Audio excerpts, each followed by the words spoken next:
Hello everyone, thank you for joining me on the first of hopefully many historical tours of Woolwich. This one is titled Old Woolwich is Mostly New, in which we'll amble around the Riverside area while I waffle on about history and show you loads of old maps and photos. The Survey of London calls it one of London's most intriguing districts, but despite that, Woolwich is also a much neglected area of London in many ways. Or so I wrote just a few months ago when I first drafted this voiceover, but since then, the Times has only gone and named it one of the best places to live, and I just don't know what to do with that. Frankly, we're all still a bit shell-shocked, and maybe once I've stopped blinking, I'll properly rewrite and record this introduction. Anyway, let's quickly talk about one area in which it definitely is still neglected, the Tube, just to keep the attention of any fellow Jago Hazard fans who may have arrived here on the algorithm line. As you no doubt know, like much of South East London, it is a void on the Tube map. Back in the day when they were building the Tube, South London generally was of little interest, well served by some of the oldest suburban railways in the country with buses and trams. In addition, the ground beneath us was not as straightforward to tunnel through as that of our friends in the north. There was probably very little profit to be made in tunnelling here, although later we will be hearing about someone who thought there might be, so please don't lose interest completely. This is Woolwich Elizabeth Line, a station that only exists at all because of lobbying and large sums of money from Greenwich Council and Berkeley Homes, the developers of the site. Otherwise, the original bonkers plan was just to power through from Custom House to the terminus at Abbey Wood. It genuinely boggles the mind that we could have been so ignored. Without the Elizabeth Line, the Royal Arsenal would not be the place that it is today. It was well known that Crossrail would be transformative, so neglecting Woolwich seems like actual, neglect. Unfortunately, far too much of this video is me talking about neglect and what used to be, especially when we're exploring these oldest parts of Woolwich. It was a very economically active area from the arrival of the dockyard, arsenal and the army well into the late 20th century. This includes a long period in the 19th and 20th centuries of being the economic, cultural, spiritual and politically progressive, occasionally even radical centre of South East London and North West Kent. Woolwich became part of London in 1888 when the London County Council boundaries were redrawn, and was its own borough until 1965 when it was absorbed into an expanded borough of Greenwich. I love Woolwich, both what it was and what it is now, although there's definitely bits of it that make me want to curse all town planners with eyeball scabies. It is currently undergoing a period of unprecedented change, even by Woolwich standards, with the development around here especially bringing a new wealth to the area that has not yet spread much beyond the walls, except to the pockets of developers and landlords. I have absolutely no fear though that Woolwich will ever lose its unique and lovable character, or its reputation as a shithole, certainly on my side of the dual carriageway. I will issue this warning to those of you living on this side of it though. When the gentry move to Woolwich, it doesn't get gentrified, they get Woolwiched. Here is a rough overview of our planned route today, which I've calculated at around 3 kilometres, a whisker under 2 miles. It's going to take just over an hour. This is well over what I think is the optimal time for a YouTube video, sorry, just pause and dip in and out as you like. It may not seem it, but I have been selective with my content as it's difficult to convey 2,000 years of history in 4,000 seconds, but if you think I've made any egregious omissions, please do let me know. So here we are in the Royal Arsenal, the defining feature of Woolwich, despite being behind walls and not shown on maps for much of its life. Without it, we would just be Aldershot on Thames. In the 1990s, this end was the last part of the site to be handed over by the Ministry of Defence for Development, and it was a hot mess of neglected listed buildings in an industrial wasteland. I have been making that joke about gentrification more or less since then. That's how long we've resisted it, and yet here's me now showing you around one of the richest areas of London.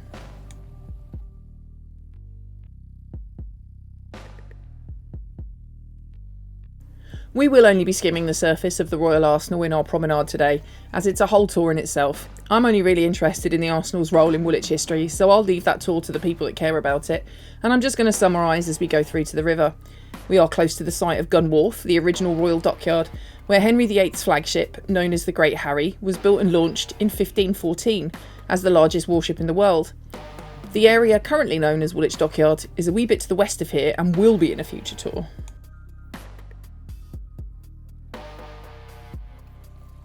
The dockyard here took over land around it, some of it for a rope yard, which gave its name to the only recently lost road, Ropeyard Rails. It also expanded into the grounds of Tower Place, a Tudor manor house with an octagonal tower, built for Martin Bowes, a wealthy merchant who later became Lord Mayor of London. The works were on the site of the manor's domestic rabbit warrens, so as a result, the area was originally named The Warren.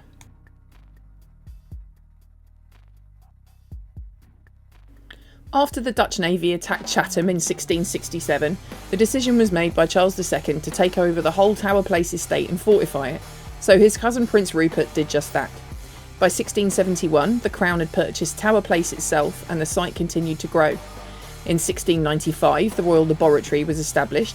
By 1741, the site was also home to the newly formed Royal Artillery and its barracks, a brass foundry, now Grade 1 listed, and the Royal Military Academy.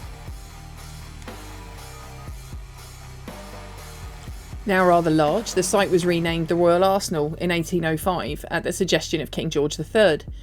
It soon became the world's foremost munitions works, further extending in size and scope. At its peak during the First World War, it covered 1,285 acres, that's 520 hectares, and employed nearly 80,000 people. It even had its own railway, remnants of which still exist. The arsenal closed in 1967 and the huge site was slowly released over the years. Some of that land was used for the bus garage and Belmarsh prison up the road in Plumstead and the residential areas of West Thamesmead.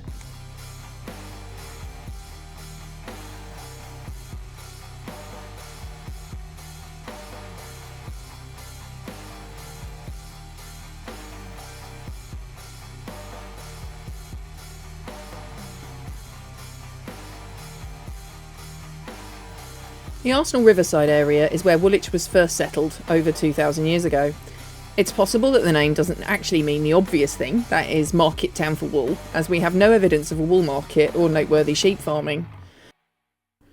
For me, the most plausible alternative theory is that the name is a corruption of how the Danish would have said hill reach. In the days of the marshes before the river walls, the area would have been a promontory of higher, drier ground, the only one between Greenwich and Erith, and the hills in this area would have made it well worth naming the reach after. There are other theories, however, including a place where owls dwelt and a place of pestilence, so it's genuinely possible the name Woolwich essentially does just mean shithole. Let's go with the owls.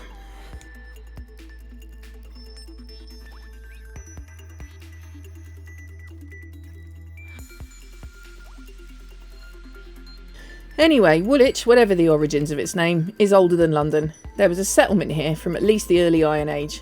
Later in the age, this was a significant, possibly even royal, Celtic settlement with extensive fortifications, the only one of its kind found in the London area. What is now the High Street was probably part of an equally ancient route following the Thames. The name Thames itself is way older and is probably something proto-Celtic, meaning dark and muddy.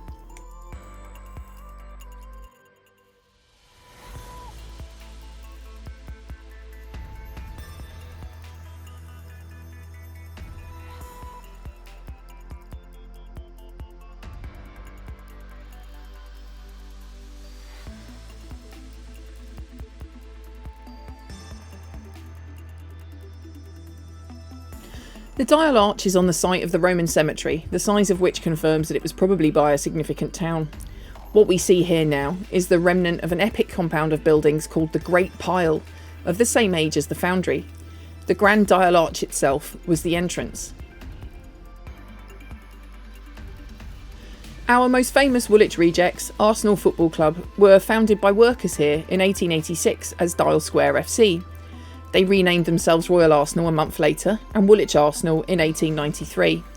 Their grounds were in Plumstead and they did well initially, but falling attendance meant they were broke by 1910, and after being relegated they moved to Highbury in North London, where they've since done fairly well apparently.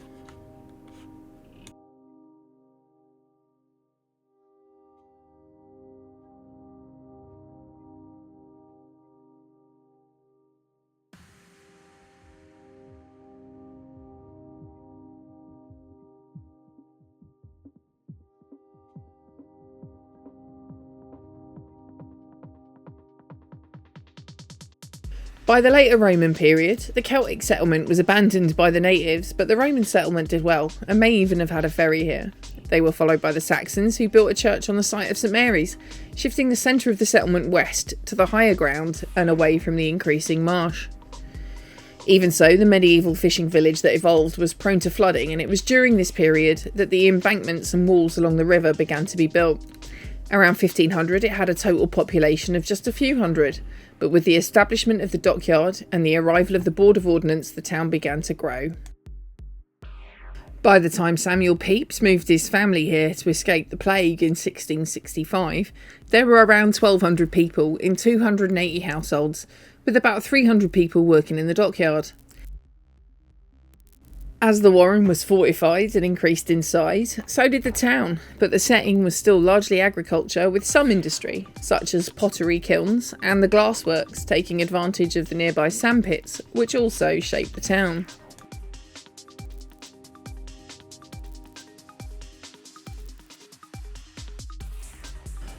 By 1720, the town had around 60 inns and pubs and was one of the larger and more diverse in the country, with a claimed population of 6,500 in 1,300 households, including Huguenot, Irish and African residents. It would have been clear to this growing population why Woolwich could have been named Place of Pestilence. The surrounding marshes were a breeding ground for malaria and made the town an unwelcome posting for the military. The dockyard workers too, up to 1,400 men, were on higher wages than their counterparts in places like Chatham.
Building 17, on the right here, used to house the former Royal Artillery Museum known as Firepower.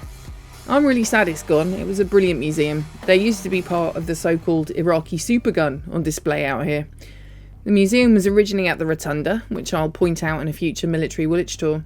It moved here in 2001 but closed in 2016. The building was originally the paper cartridge factory, completed in 1856.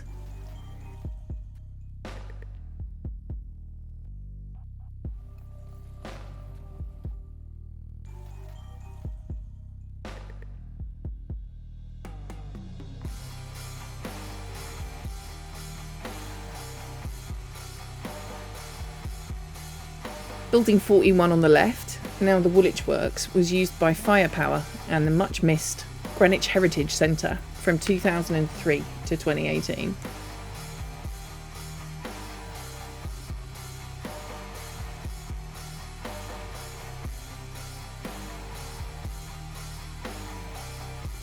These hexagonal riverside guard rooms, dating from 1815, were originally guarding grand stairs to the river.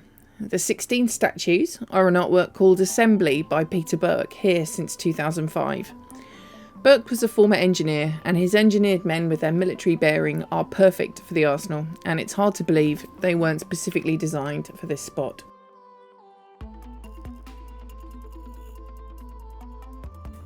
The Thames going through London is basically a tidal canal, almost entirely contained within river walls, as here, mostly ultimately medieval in origin, which have over time converted the area of modern South London from marshes and bogs into the generally solid land we have today. South London depends on these walls, without which it would rapidly become very soggy again. To the east of here, not quite as far as Erith, there used to be several gunpowder factories and the magazines for storing their products. Around 6:40 a.m. on the 1st of October 1864, a similarly loaded barge exploded, setting off 2 of the factories and their magazines, causing a chain explosion of 46.5 tons of gunpowder and blowing a massive breach in the river wall. The shock was felt throughout London and as far away as Cambridge and Guildford, perhaps miraculously killing less than 20 people, the bargemen, along with workmen and their family members from the obliterated cottages nearby. Many windows were blown out in Erith and Belvedere, and some were even reported in Notting Hill. Lighter debris rained down on the surrounding area, including a sooty oil portrait of Lord Nelson, which was found at Plumstead Railway Bridge. Extra trains were laid on from London Bridge to accommodate the disaster sightseers, some of which were apparently heard to complain that there was actually nothing to see because the destruction had been so total. Luckily for everyone, it was low tide, but with high tide due at 1:30 p.m, it was now a race against time to fix this massive 130 feet wide breach of the river wall. The new sewage works at Crossness were being built at this time, so they sent 350 skilled navvies to assist, and every available soldier in Woolwich Garrison was mobilised to help, adding 1,500 men plus marines, horse artillery and 2,000 sandbags before 10 a.m. They just managed to block the breach in time, and the navvies, reinforced by soldiers, worked until the next evening to ensure the new embankment was safe. Engineer Lewis Moore, who luckily lived nearby and was able to lead from the beginning, wrote soon after that had they not managed, more than 4,000 acres of land could have been flooded. Yeah, that's more of a Belvedere and Erith story than a Woolwich one, but it's far too good not to share at every opportunity, and there's no point doing that walk until the cob is back. Prior to this shiny new development, this would have been the old Arsenal wall, with Warren Lane running alongside. We'll be picking up the ancient lane later in our journey. It formed the old boundary of the Arsenal site, and prior to the 18th century continued down to access the river at steps here.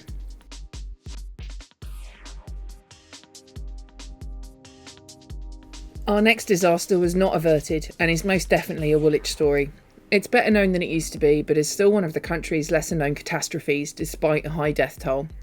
It was of course massively famous in its time. Jack the Ripper victim Elizabeth Stride claimed to have been a survivor of the disaster, further saying she had lost family in it. She hadn't, but told a great story about it. On the 3rd of September 1878, the SS Princess Alice was returning from a trip to Sheerness. She was a paddle steamer of the London Steamboat Company, previously known as the Woolwich Steam Packet Company, based by the river close to where we're walking now. Their steamboat services had been in operation since 1834, with the Thames still being the main artery of the city. Tickets for the trip cost 2 shillings, and holders were able to hop on and off the company's many boats that plied the route.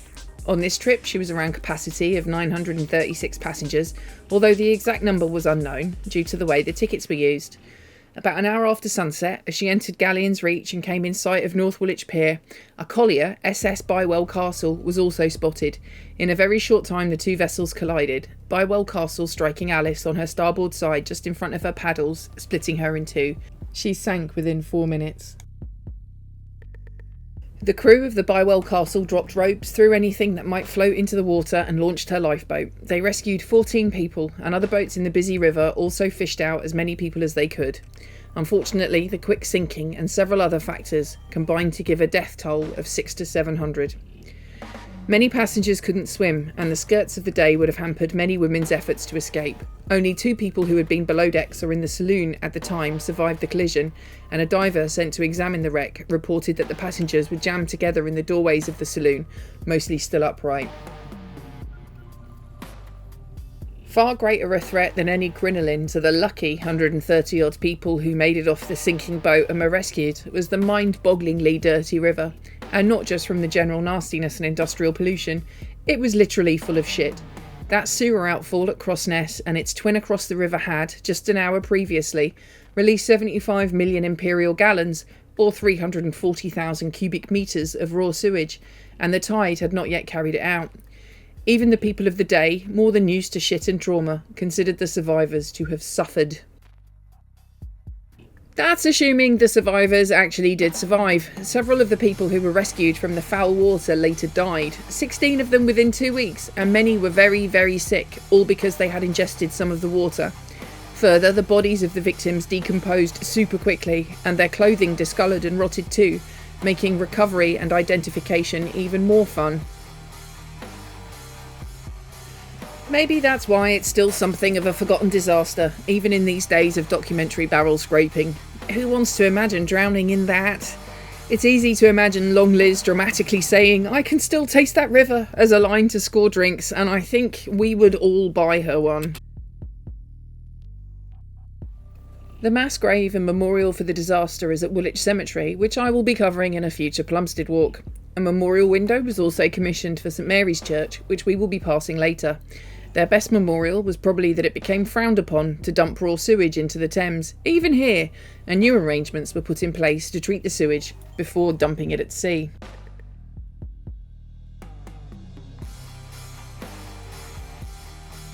At the end of the Napoleonic Wars in 1815, the economy of the town shrunk and the workhouses were overflowing. There were even prison hulks moored in the river from 1776 until the 1850s.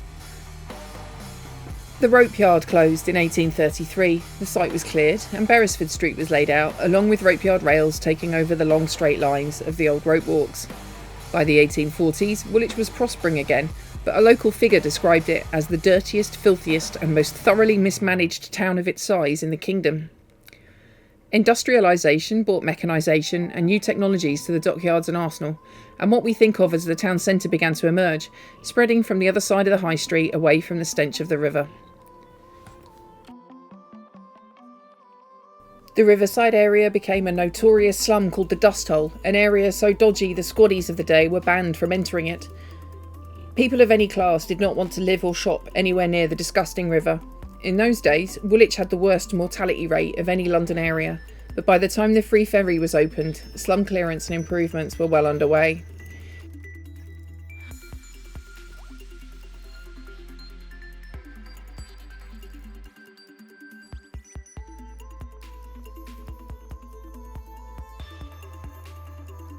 New Warren Lane bears little to no resemblance to the original Warren Lane, but where we meet Beresford Street here is otherwise an interesting spot.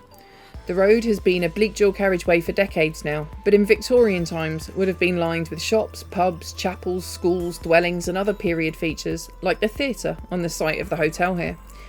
A temporary theatre first opened here in 1834, with a permanent structure built the following year.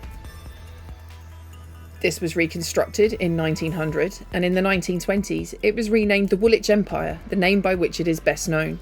It was closed in 1958, by which time it had become a seedy adult theatre, and demolished in 1960. The site was then redeveloped with an exciting glimpse of the future, the legendary Auto Stacker.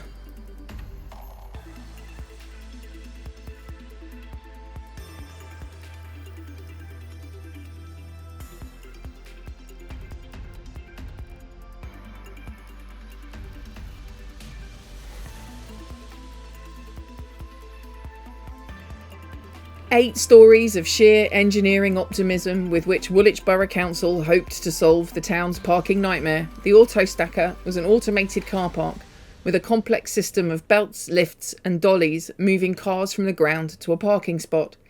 It cost £100,000, over 2 million of today's quids. It was officially opened with much fanfare by Princess Margaret in May 1961. She pushed a button and set a car moving, but behind the scenes the car had to be manhandled into place after it got stuck. The bloody thing never worked properly and was demolished, with much less fanfare, in 1965, one of the first actions by the new Greenwich Borough Council. It cost £60,000 to demolish, adjusted for inflation, about half what it cost to build.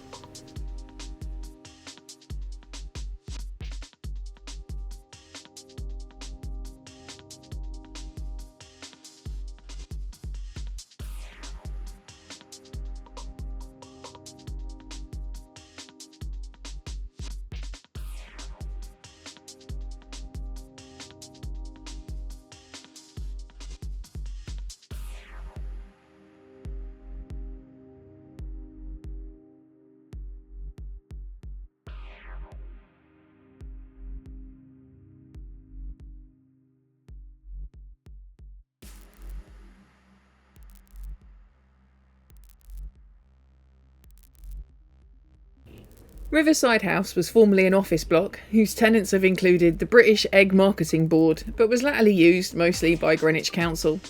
I think it's okay in his way and just needs a bloody good clean, but John Betjeman was also correct when he described it as an absolutely square block built solely with the intention of making money and not to make Woolwich beautiful. I hope that he would like that there's artists in there at the moment trying to make Woolwich a wee bit prettier, at least.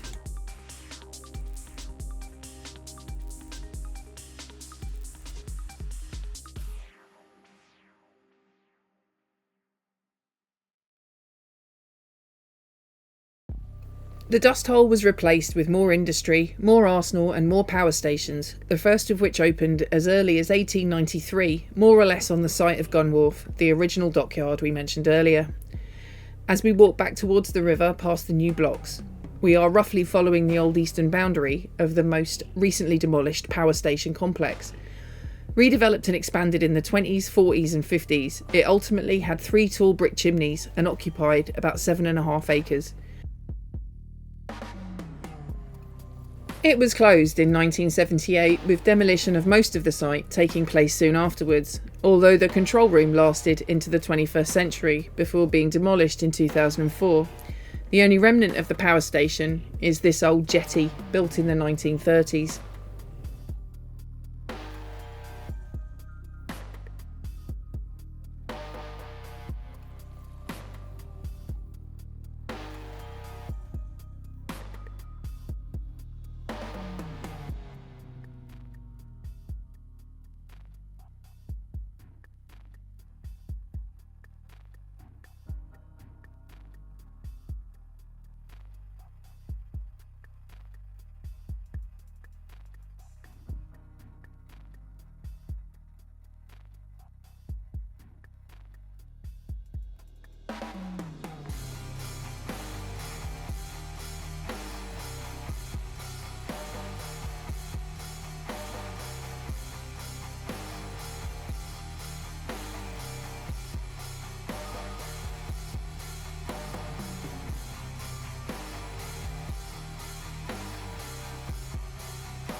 As we've seen on the old maps, this area used to be a maze of streets, some ancient. They're all now lost under this building site, including the old Market Hill, the ghost of the ancient market, officially chartered in 1618.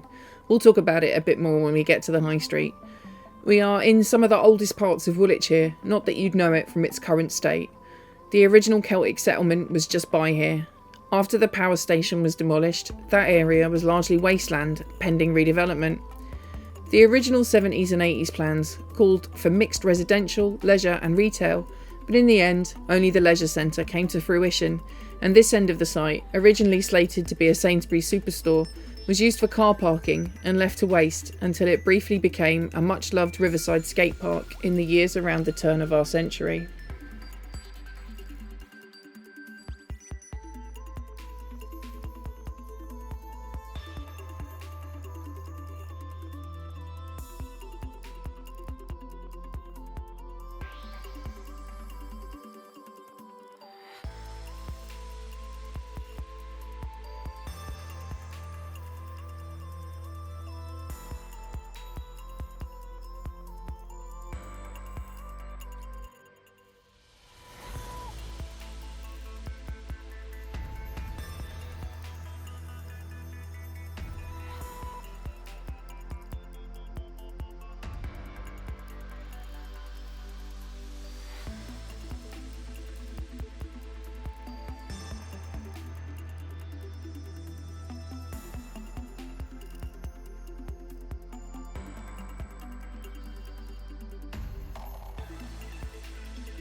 One remnant of the old Riverside is Bellwater Gate, the name of both these river stairs and, now hidden by this hoarding, the ghost of a street which ran from the river to the High Street, named after the Bell Inn, first recorded in 1655 but closed in 1940. In its dust hole days, there were apparently 5 houses, of which 3 were pubs, 1 a beer house and 1 a coffee house, also known as a noted brothel.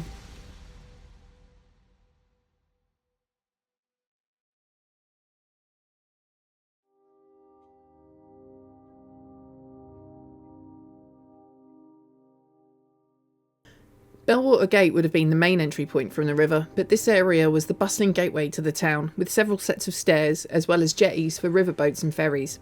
This is pretty much all that remains in its ancient form. Just to the east are the modern version of Ship and Half Moon Stairs, also named after a pub. A horse ferry also ran from there, but like most smaller operators, it closed with the advent of the Woolwich Ferry. There's also been various gasworks on a coal wharf here, and in the 1870s there was a failed effort to build a foot tunnel, of which the entrance would have been at the junction with the High Street. Digging for the tunnel did begin at North Woolwich, but was beset by financial problems and was abandoned in 1883.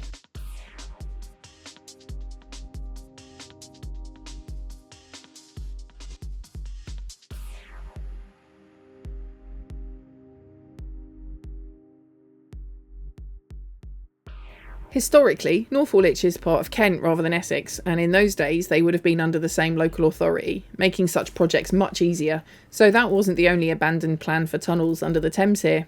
In 1904 there was a proposal for the North and South Woolwich Electric Railway, a short line passing under the river and terminating in Beresford Square.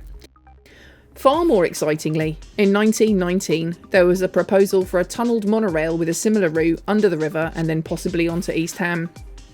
This was proposed by an Australian inventor and engineer, the marvellously named Elfric Wells Chalmers Kearney.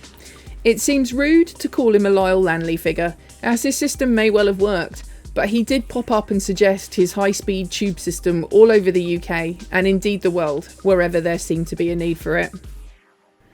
I have an excuse to give a quick shout out to my good friend Mandy in Geelong here, because that's where he was born in 1881, although he did spend most of his life in the UK before dying in 1966.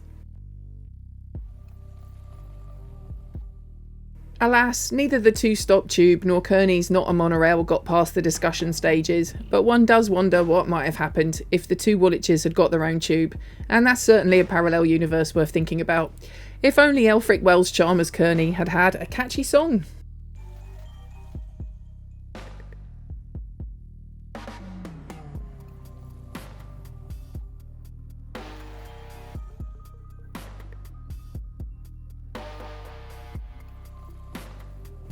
One part of the town's history best left buried is the horrible 1899 story of the Woolwich Whale, which is so horrible I don't even want to summarise it for you, and I'm just going to briefly put up Jefferson's account of it here on screen so that people who like tales of historical animal murder can pause and read it, and the rest of us can carry on with our tour untraumatised.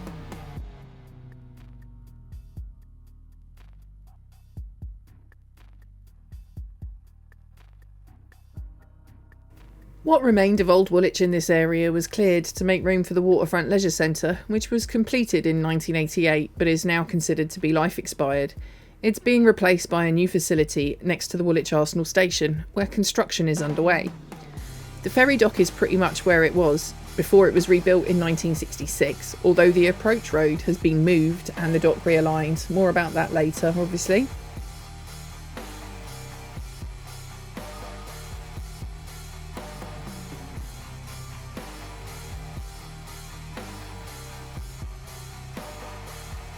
The foot tunnel here was completed in 1912 and is still used by something like 300,000 people a year. You can see from old photos of the area that it stood right next to the ferry approach road, which would have run right through where the leisure centre is now. It was an ancient route called Hog Lane before it was modernised in the 1880s for the ferry and renamed Nile Street.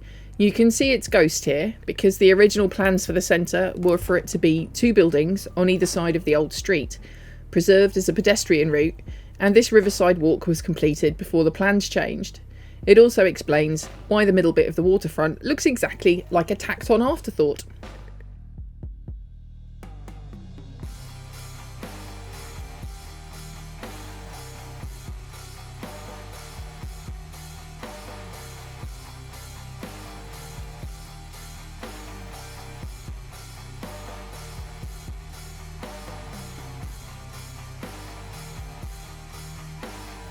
The plans for the site once the leisure centre has gone apparently include reinstating a route down to the river, just for pedestrians again, although this is described as a continuation of Hare Street rather than the reinstatement of Nile Street or even Hog Lane. Apart from Warren Lane, which has its barely related tribute, only one of the old road names south of the dual carriageway currently survives.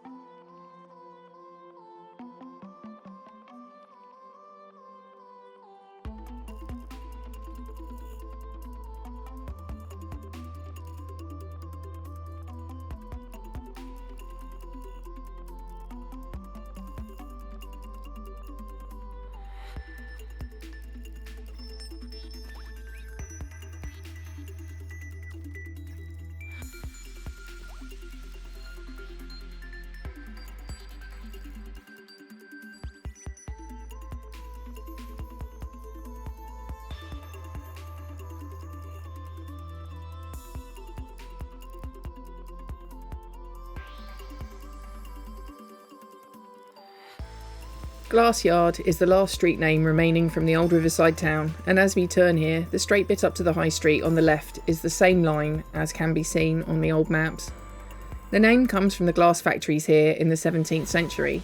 It was where it meets the high street that Thomas Paine, the English-born American founding father, political activist, philosopher, political theorist and revolutionary, briefly kept a stakekeeper's shop around 1760.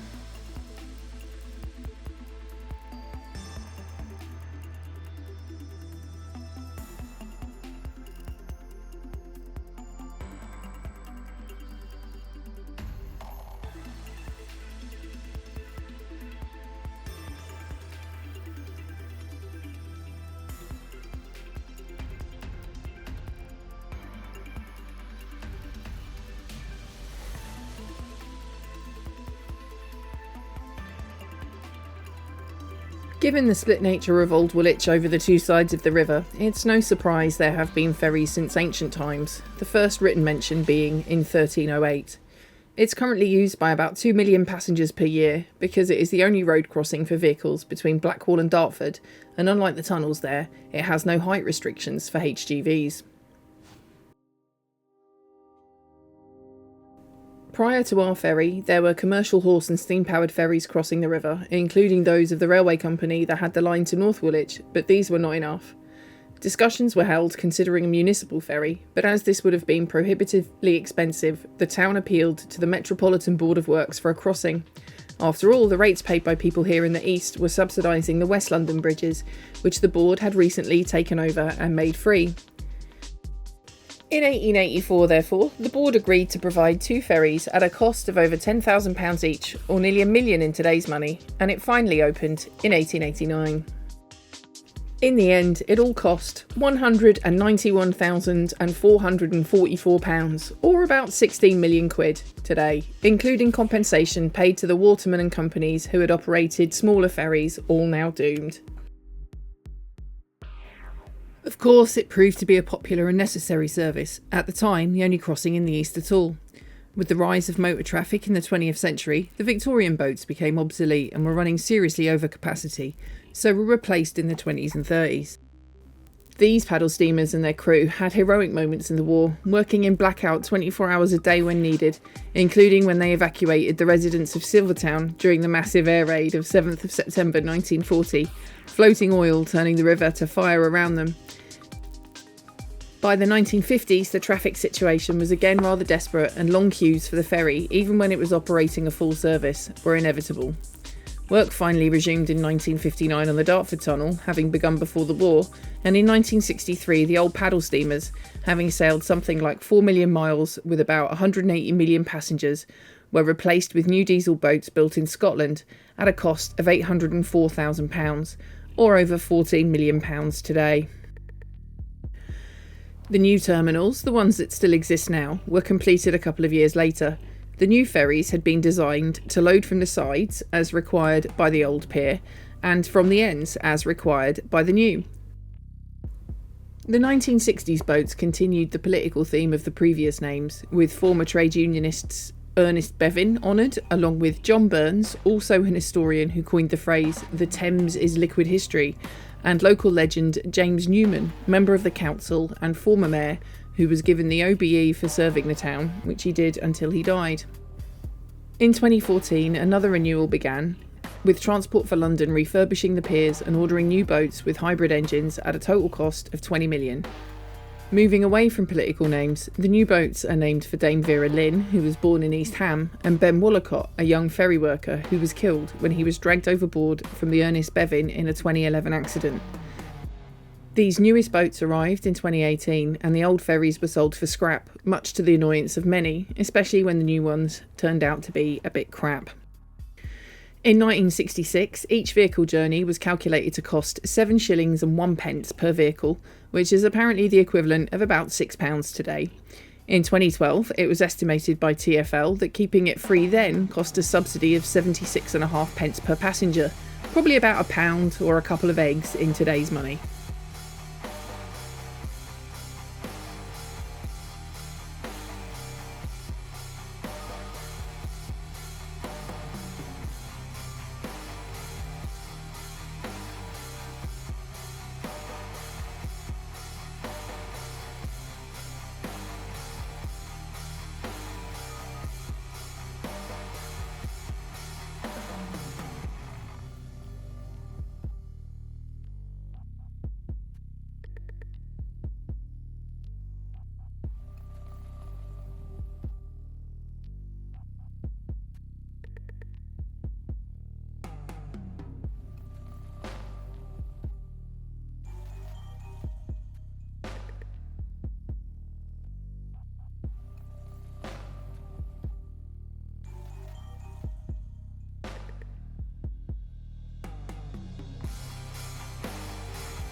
Until the end of the 18th century, this area was still largely rural.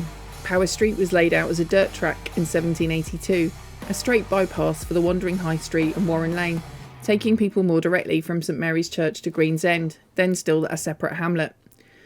Parsons Hill was a winding track up to the church, which evolved into a road and survived until it was pretty much obliterated, other than this wee bit, by John Wilson Street being driven over it in the 60s for the new ferry approach. It would have run from here, across to the churchyard, and also up to where St Mary Street is now. Parsons Hill Baptist Chapel, a Welsh chapel, and several other buildings also were cleared and are now that corner of the church gardens.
The viewing platform is the site of the ancient church.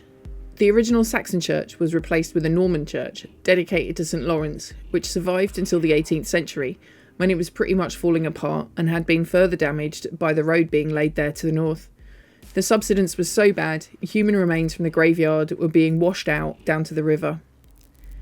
Fundraising began for the new church, and the 50 New Churches Act of 1711 was perfectly timed, but progress was slowish, and the new church wasn't completed until the 1730s. The new church was further south than the old, set in an extended churchyard. Burials stopped in 1865, and the churchyard was converted into public gardens, designed by Fanny Rollo Wilkinson, the first professional woman landscape gardener in the last decade of the 19th century.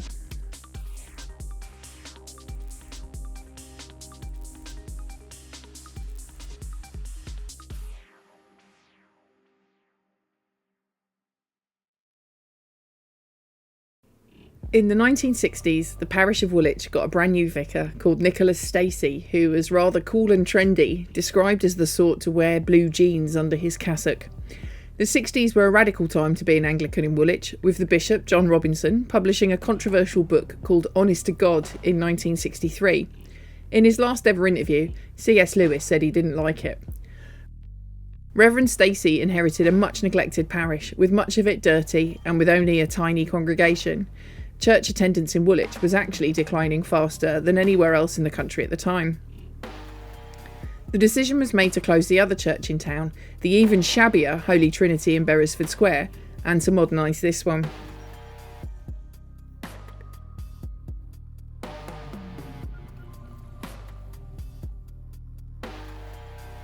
The galleries of St Mary's were partitioned off to make a coffee bar and community spaces, and the crypt was turned into a nightclub, all of which was visited by Princess Margaret in 1961 and can be seen in the same Pathé video as the opening of the Auto Stacker.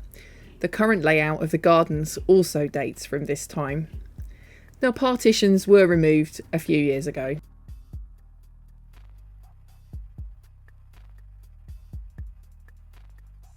This is the memorial to Tom Cribb, who was an early Woolwich celebrity, a champion boxer in the first half of the 19th century. He was originally from Bristol but moved here in 1839.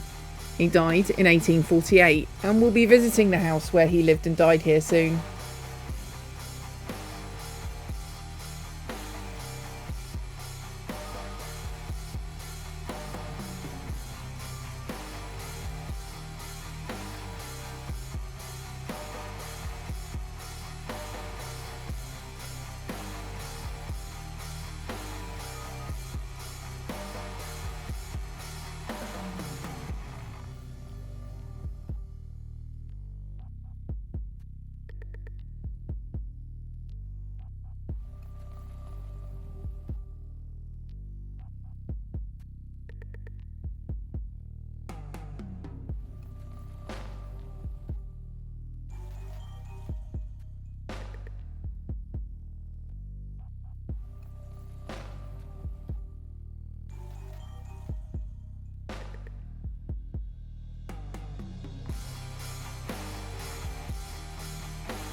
The Anglicans weren't the only churches struggling with declining buildings and attendance in those days. In 1965, St Andrew's Presbyterian Church came to share the building when their own became unsafe. This was a glorious circle, as 300 years prior, the then rector of Woolwich, Reverend John Hawke, had walked out, taking the church Bible with him to become the first Presbyterian minister in Woolwich. As well as the Bible, which was rebound to celebrate the reunion, they brought with them various fixtures, including a font and the altar now in the Lady Chapel. Sadly, St Andrew's was dissolved in 2001.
John Wilson Street is now a particularly uninspiring dual carriageway, so it is annoyingly ironic that it was named after an iconic man who was a particularly inspirational and radical figure for many in his day, and I hope he's still inspiring the local Baptists, at least, as he was one of theirs.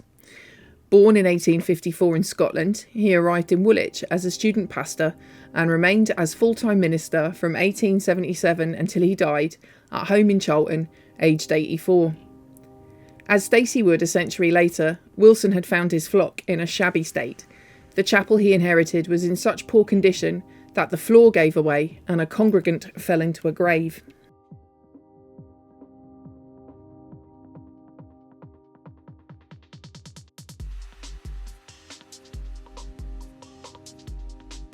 He hadn't been leading them for long when the Princess Alice sank in 1878. Many members of his church had been bereaved, and he conducted the mass funeral for the victims. The reputation of the young minister grew, and even a new building was soon overflowing. He started a Bible class, to which he often invited not just preachers, but also speakers like politicians, trade unionists and poets, and these were popular locally, with both churchgoers and not. A new Tabernacle, and let's call it Woolwich's first megachurch, as it held 2,500 people, was built in 1896. It would have been in Beresford Street, just along from where we spoke about the auto stacker earlier, where the derelict Catholic club is now.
The merest remnant remains of the historical High Street. Long before the dual carriageway, the Riverside had been subject to slum clearances and redevelopment. Now this busy road completely cuts off the Riverside from the rest of the town, with little commercial activity on the south and absolutely none to the north. Old photos show it as a bustling main street lined with shops and the dust hole streets leading off it.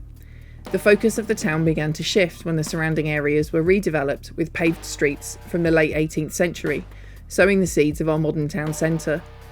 By Victorian times, people of any taste, or with any sense of smell, much preferred to shop further away from the stench of liquid history, and this was still definitely the rough end of town, even when the slums were cleared.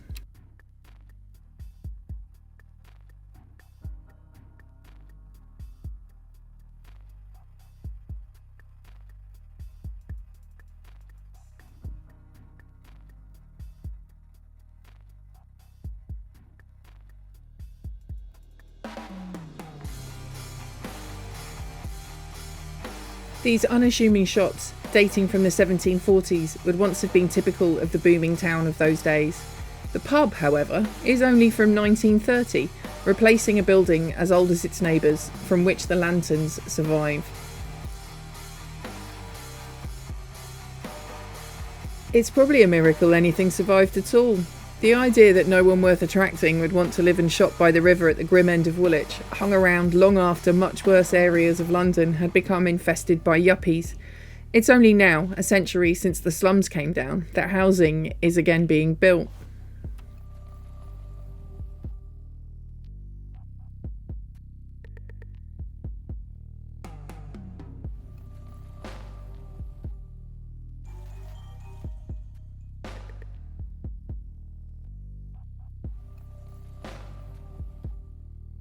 Numbers 111 and 112 are the oldest surviving houses in Woolwich, dating from the early 18th century. It was at 112 that Tom Cribb died, and in those days it was a bakery owned by his family. In different hands, it continued as a bakery until Chris Mansfield's Ready Snacks Cafe, which set a precedent for good food, continued by the current Chinese takeaway. 114, now Thakrar House, dates from the 1780s.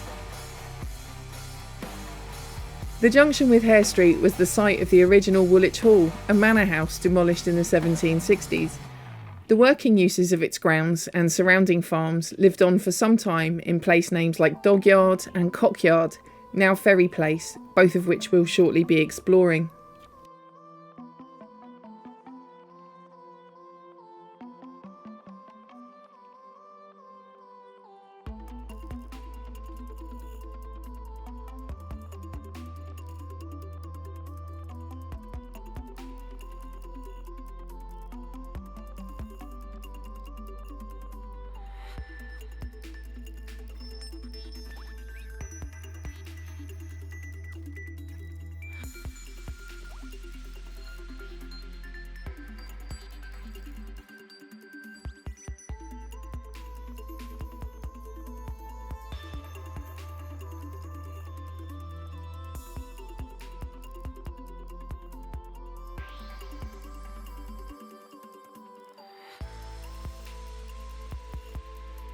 Ferry Place is the ghost of an ancient route, once a much longer path, which can be seen on the old maps leading towards the orchards of the 18th century.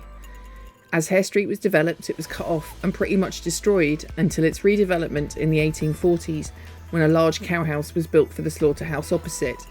That cowhouse survives as this metal-covered workshop. During the Victorian boom period, they also crammed in some tiny houses along here, but these had all been cleared by the end of the century.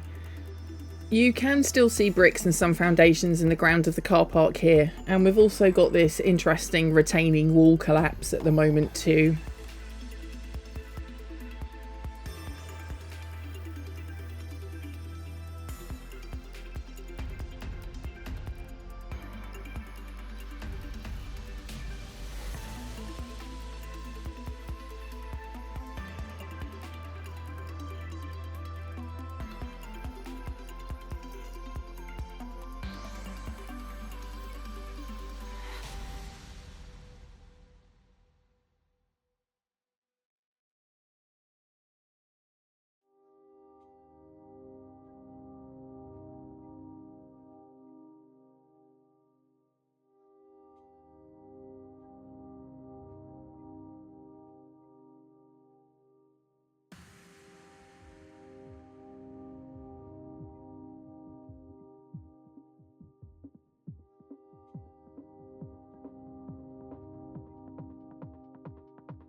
Originally, Hare Street was just a wee cul-de-sac, first developed by Richard Hare on the site of the Tudor Manor House in the 1760s. Another street, coincidentally called Richard Street, was working its way from Power Street to meet it, and the length was known as Hare Street by the 1870s. Its narrow origins meant that it has had to be widened a couple of times, and this row here to the corner were built after the first widening in 1882. They would all have originally been decorated, but some were refronted in the 60s and 70s, like 7th Sun here, which now has the final sundial of our walk. Designed by John Moore and made by Ray Ashley, its position means it can aptly only tell the time between 1 and 7. Most of the rest of the street has been rebuilt later, and we'll cover it when we do the town centre.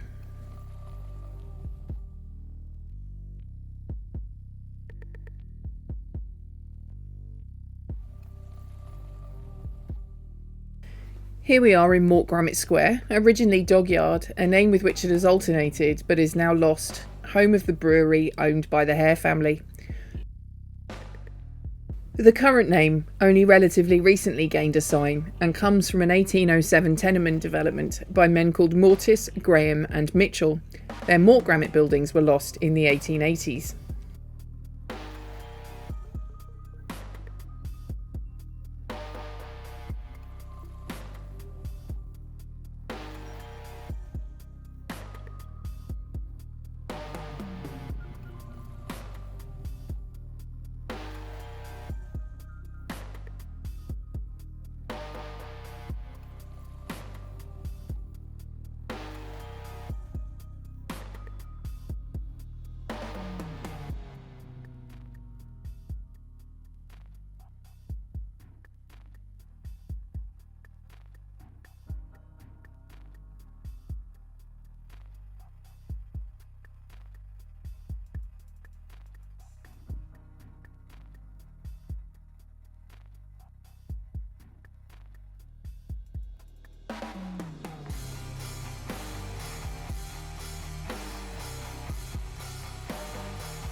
John Furlong was a cabinet maker who established himself on Power Street in 1812.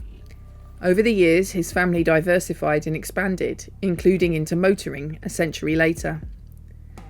His great-great-grandson set up a garage and developed this amazing complex just before the Second World War.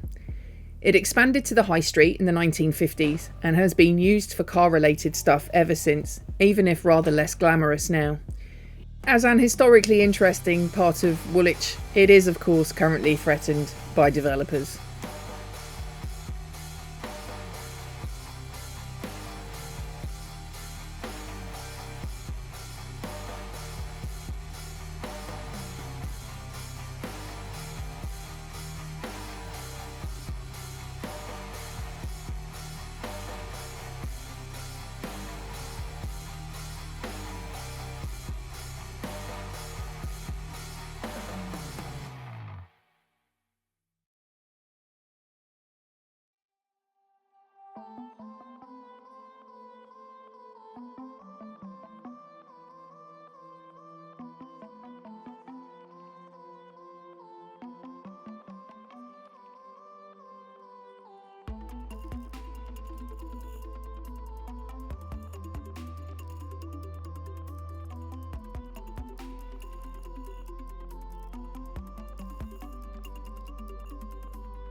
We're not like the rest of London, we're better. I don't know what the future holds for Woolwich, but I do hope to see what's left of its history preserved, and I may have to glue myself to the cobbles here in Mort Granite Square. As we've seen from the old maps and photos of this area, it's quite astonishing how many streets and buildings, how much of Woolwich's story is underneath it. There are several lost towns under here. Anything left of them must be cherished. On the other hand, the old dust hole is rapidly becoming our most affluent area, which we in history can only enjoy, and people are once again living in town and by the river. I for one welcome our new gentrified overlords, but they're welcome to ask me for advice when the inevitable Woolwichification kicks in. You'll know it's happening when you start affectionately calling it a shithole, that specific historical insult ingrained in the psyche of Woolwich since our place of pestilence days. We call it a shithole because we're less restrained than the worthies who nicknamed it the dust hole. But, like me, you'll know it's a glorious shithole, and that what we see today is a sometimes beautiful but always interesting remnant of what has been one of the most important towns in the country in different ways, in different times. Woolwich is haunted by itself.